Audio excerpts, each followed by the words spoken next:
సర్కార్ బడుల్లో 1,00,000 దాటిన కొత్త అడ్మిషన్లు. ఫస్ట్ క్లాస్ లో 55,000కు పైగా ప్రవేశాలు 2 లక్షల వరకు అవుతాయని అధికారుల అంచనా. ప్రైవేట్ స్కూల్ నుంచి సర్కార్ బడుల్లోకి 18,000 మంది స్టూడెంట్లు వచ్చిరట. ఓ 1,00,000 దాటిందట ఈ సంవత్సరం. మంచిదే, దాటాలి. అక్కడ ఎట్లుంటారు, సిద్దిపేటలో స్కూల్ ఉందట, సోషల్ మీడియాలో మస్తు వైరల్ అవుతా ఉంది. దాంట్లో సీట్ రావాలంటే, గవర్నమెంట్ స్కూల్లో సీట్ రావాలంటే ముఖ్యమంత్రి దగ్గర నుంచి కూడా రికమెండేషన్ తెచ్చుకుంటారట.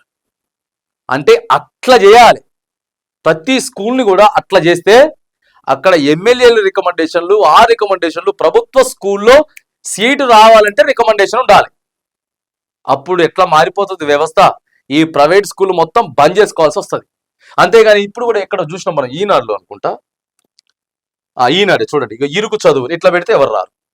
ఇక ట్యాంకర్ ఉంది, ఏడే గోడ, ఆడే బస్తాలు, ఆడే గది, అయ్యి ఏడే పిల్లలు కూర్చోవాలంటే రారు. సో కాబట్టి ఎప్పుడైతే సౌకర్యాలను పర్ఫెక్ట్గా చేసి మంచి అధ్యాపక బృందం, మంచి ఆహ్లాదకరమైనటువంటి వాతావరణం, ఎప్పుడైతే ఆ ట్రెండ్ని క్రియేట్ చేయగలుగుతామో, ట్రెండ్ని సెట్ చేయగలుగుతామో, అప్పుడు రికమెండేషన్లు వస్తాయి. అప్పుడు రికమెండేషన్లు వచ్చేటట్టు ప్రయత్నం చేస్తారు. కాబట్టి ఇట్లా కనీసం ఒక 3-4 ఏళ్లలో ఇదంతా కూడా మారినా కూడా బాగుంటుంది. ప్రజల అవగాహన మార్చాలి. ప్రైవేట్ స్కూళ్ళను నియంత్రిస్తే జర ప్రజలు ఊపిరి పీల్చుకునేటటువంటి ఆస్కారం అయితే ఉంటుంది.